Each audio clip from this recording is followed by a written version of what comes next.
Let's see the factory design pattern. The basic use of the design pattern is that you should know where to apply this design pattern in your problem and make sure your system is low coupling and open for extension.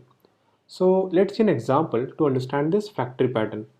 Assume you have the company and the name of the company is MI. So basically your company make mobiles and it has the two different models that are available in the market, that is MI Bolt and MI Fire. So your company is MI and it has the two different models, that is MI Bolt and MI Fire. Of course both of these models have different configurations, like this MI Bolt model has the different CPU configurations, RAM, and of course the price. Similarly, for MI Fire also, it has the different CPU configurations, RAM, and the price. So these three main configurations are different for different mobiles. Now, let's try to design a object-oriented pattern of this scenario. So you have the company called MI and it has the two different mobiles, that is MI Bolt and MI Fire, and both of these models have different configurations. So in our object oriented pattern, we have the abstract class. So the name of the abstract class is MI model and it has the three different abstract methods, that is CPU, memory, and price. And then we have the two different drive classes. So these drive classes, that is MI bolt and MI fire, extend this parent abstract class, that is MI model. And of course, in this derived class, both these classes will going to implement these three methods differently in their classes. So we have the two different classes, that is MI bolt and MI fire, and these three functions will be implemented differently in these classes that they have taken from the parent abstract class, that is MI model. So now assume that you have one factory and this factory actually manufactures these mobiles, that is MI Bolt and MI Fire. So when the client will come and ask, I want one model, let's say the MI Bolt, then customer don't care about the CPU configurations or let's say the RAM. He only pass the model name as a string. And it's our system responsibility to generate the model from the factory with all the internal configurations and send that to a client. So basically our factory will design that model, pass all the configurations and return that instance to the client. So basically client don't know anything about the internal configuration. He just pass the mobile name and it get the instance of it.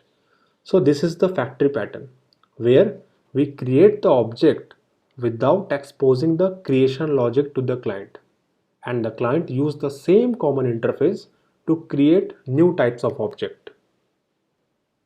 Let's see another example where we can apply this factory pattern. So this is called a membership concept that mostly available in the websites. So assume, let's say you have the website where there is a subscription based model, like you can say the Netflix. So now you can provide the different types of subscription to different people, or you can say the different members, like the lifetime subscription membership, or let's say you can provide the annual 1 year memberships. So for this scenario also, you can use the factory pattern. So in this case, we will create a class, that is the abstract class member, and these are the two different methods, that is feature access and the price. So basically for the lifetime member we have the different features and the different price, and similarly for the annual member we have the different features and different price. So that's why we have created the two separate abstract method in this class, that is abstract member. And of course we have the two different drive classes. One drive class is lifetime and another drive class is annual, and they have the drive class from the parent class, that is member. And as they are extending this particular parent class, so it means they are going to implement these two methods differently in their classes. So for the lifetime class, this feature access will be different, like the member can access or different features in lifetime subscription, and of course the price will also be different. Similarly, for the annual subscription, the features will be different that the member can access. Along with that, the price will also be different. So that's why we have created the two different classes which extends from the parent class, which is a member, and it's an abstract class. And then of course we have the factory, which is going to return me the instance according to the user requirement. So the client will come and ask for lifetime subscription. The client don't care about what kind of feature you are providing and what is the price of it. He only provides you the string that is I want a lifetime subscription, and it's the responsibility of your system to provide the instance that the client is asking by including all these internal details. So this is the factory pattern that mostly used in the project. Let's see with the help of code this factory pattern. So of course, as a first thing, we have the abstract class that is MI model, and in this abstract class we have these three different abstract methods, that is CPU, RAM and price, and these are the abstract method. And then we have the two different derived classes. So this class that is MI bolt extend the parent abstract class, which is MI model. Similarly, the MI fire will extend the MI model abstract class. And as you can see, these three methods are implemented differently in these two different classes. So in the first class, that is MI model, it has different configurations, and in case of MI fire, it has the different configurations. So these two classes are extending from the parent abstract class. And then we have the factory. So this is the factory class, and in this factory class we have the method that is produce mobile, and in this method we are passing the string as the model. So basically the client will pass the string that is the mi bold, and in that string we pass this string into this particular method that is produce mobile, and this method is part of this factory class. Now this string model store this string that is mi bolt, and this is the main condition of this factory pattern. So what we are doing here, basically here we are checking the string. So the string that we pass is mi bolt. It verify that whether it's mi bolt or mi fire, and correspondingly return the instance of that class. And how we are creating that? So if you see, we are creating the instance of abstract class. This is mi model. Mi model is my abstract class, and we are creating the instance of it. Now if the user will pass mi bolt, here we are creating the instance of derived class. So basically we can create a instance of derived class by using the parent class instance, which is mobile, because my parent class is abstract class. So that's why we are doing here mobile equal to new mi bolt and mobile equal to new mi fire. So according to the requirement of the client, whether it's a mi bolt or mi fire, we are creating the instance of these two different classes. So this is my mi bolt and this is my mi fire. So in this case, the client passed the mi bolt, so of course this check will pass, and here we create the instance of this class, which is mi bolt, and then we call all the corresponding functions.